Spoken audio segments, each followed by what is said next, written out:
Did you know there's a classification of birds called nearly flightless birds? I think that is pretty damn funny all by itself. Right? Nearly flightless birds. Think about it. These are birds that almost can't fly. Right? Like they can fly, but just barely. They can fly around all they want, but the whole time they're up there, they're like, whoa, whoa, oh my God, oh my God, oh my God. We should not be up here.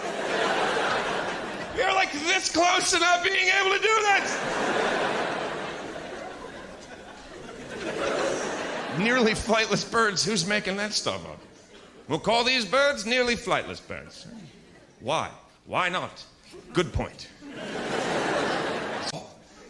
Right? These are birds that almost can fly. Right? They cannot fly.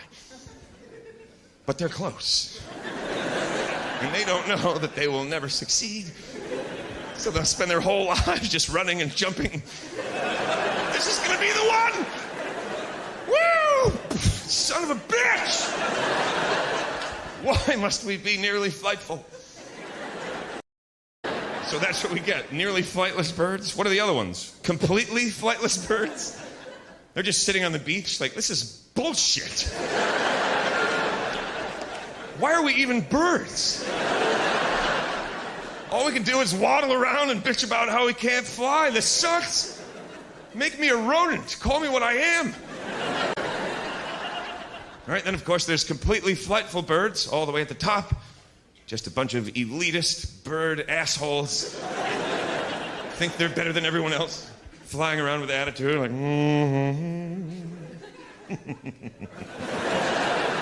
looking down at all the other birds like, almost nearly flightful.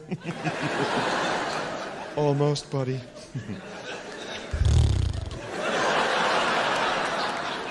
Why don't you carry that for me?